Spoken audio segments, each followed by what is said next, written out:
Hi, welcome to the channel. ಬಿಸಿಲಿನಲ್ಲಿ ಜಾಸ್ತಿ ಹೊರಗಡೆ ಇದ್ದರೆ ಸಣ್ಣ ಆಗೋದು ಮಾಮೂಲಿ ಅಲ್ವಾ? ಬರೀ ಫೇಸ್ಗೆ ಅಂತಲ್ಲ, ಕೈಗೆ, ಕಾಲ್ಗೆ, ನೆಕ್ಗೆ, ಇಲ್ಲ ಅಂತಂದರೆ ಬ್ಲೌಸ್ ಹಾಕ್ತಿರಲ್ಲ ಆ ಏರಿಯಾದಲ್ಲೂ ಕೂಡ ಸನ್ ಆಗುತ್ತೆ. ಅದಕ್ಕೆ ನಾನು ಒಂದು ಒಳ್ಳೆ ರೆಮಿಡಿಯನ್ನು ತಂದಿದ್ದೀನಿ. ಈ ರೀತಿಯಾಗಿ ಯೂಸ್ ಮಾಡಿಕೊಂಡು ನೀವು ಸನ್ ಟ್ಯಾನನ್ನು ರಿಮೂವ್ ಮಾಡ್ಕೊಳ್ಬೋದು. ಕ್ರೀಮೆಲ್ಲ ಹಚ್ಚೋದು ಅಂತಂದರೆ ತುಂಬಾ ಕಾಸ್ಟ್ಲಿ ಇರುತ್ತೆ. ನೀವು ಬೇಕಾದರೆ ಸರ್ಚ್ ಮಾಡಿ ನೋಡ್ಬೋದು.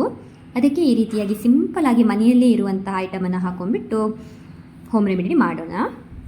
ನಾವು ಮೊದಲಿಗೆ ಒಂದು ಬಟಾಟೆನ ಈ ರೀತಿ ಸಿಪ್ಪೆ ತೆಗೆದುಬಿಟ್ಟು ಚೆನ್ನಾಗಿ ಕ್ಲೀನ್ ಮಾಡ್ಕೊಂಡ್ಬಿಟ್ಟು ಅದನ್ನು ತುರ್ಕೊಳ್ಬೇಕು. ಜ್ಯೂಸ್ ಹೇಗೆ ಬರುತ್ತೆ ಅಂತ ನೋಡ್ಕೊಳ್ಳಿ. ಒಂದಂದರೆ ಒಂದು, ಇಲ್ಲ ಅಂತಂದರೆ ಹಾಫ್ ಆದರೂ ಪರವಾಗಿಲ್ಲ. ಈ ರೀತಿಯಾಗಿ ಚೆನ್ನಾಗಿ ಸೋಸ್ಕೊಳ್ಳಿ. ಅದಕ್ಕೆ ಒಂದು 2 ಸ್ಪೂನ್ ಆಗುವಷ್ಟು ಬೇಸನ್ ಕಡಲೆ ಹಿಟ್ಟನ್ನು ಹಾಕ್ಕೊಳ್ಳಿ.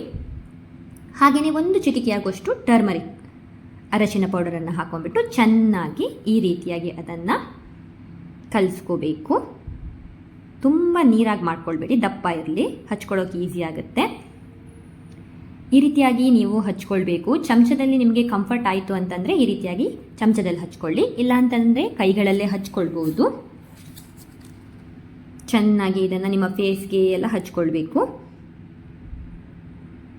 ಬಟಾಟೆ ಜ್ಯೂಸನ್ನು ಹಾಕೋದ್ರಿಂದ ಇದು ನಿಮ್ಮ ಟ್ಯಾನನ್ನು ರಿಮೂವ್ ಮಾಡೋದಕ್ಕೆ ತುಂಬಾ ಯೂಸ್ಫುಲ್ ಆಗುತ್ತೆ. ಹಾಗೆಯೇ ಟರ್ಮರಿಕ್ ನಿಮಗೆ ಗೊತ್ತೇ ಇದೆ, ಹಿಂದಿನ ಕಾಲದಲ್ಲಿ ಇವಾಗಲೂ ಕೂಡ ಮದುವೆ ಟೈಮಲ್ಲೆಲ್ಲ ನಾವು ಟರ್ಮರಿಕ್ಕನ್ನು ಹಚ್ಕೋತೀವಿ. ಯಾಕಂತಂದರೆ ಇನ್ಸ್ಟೆಂಟ್ ಆಗಿ ಅದು ಗ್ಲೋ ಕೊಡುತ್ತೆ. ಹಾಗೆಯೇ ಇದಕ್ಕೆ ಬೇಸನ್ ಅಂದರೆ ಕಡಲೆ ಹಿಟ್ಟು ಹಾಕಿದ್ದೇವಲ್ಲ, ಅದು ಕೂಡ ಹಾಗೆ ನಿಮ್ಮ ಟ್ಯಾನ್ ರಿಮೂವ್ ಮಾಡೋದ್ರಲ್ಲಿ ತುಂಬಾ ಯೂಸ್ಫುಲ್ ಆಗಿ ವರ್ಕ್ ಮಾಡುತ್ತೆ.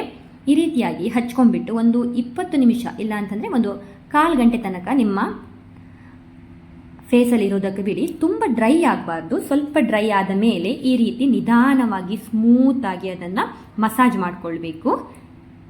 ಓಕೆ, ಆಮೇಲೆ ತಣ್ಣೀರಿನಲ್ಲಿ ಚೆನ್ನಾಗಿ ಫೇಸನ್ನು ವಾಶ್ ಮಾಡ್ಕೊಂಡು ಬನ್ನಿ. ನೋಡ್ಬೋದು ಎಷ್ಟು ಚೆನ್ನಾಗಿ ಇನ್ಸ್ಟೆಂಟ್ ಆಗಿ ನಿಮಗೆ ಗ್ಲೋ ಕೊಡುತ್ತೆ ಅಂತ ಹೇಳಿಬಿಟ್ಟು.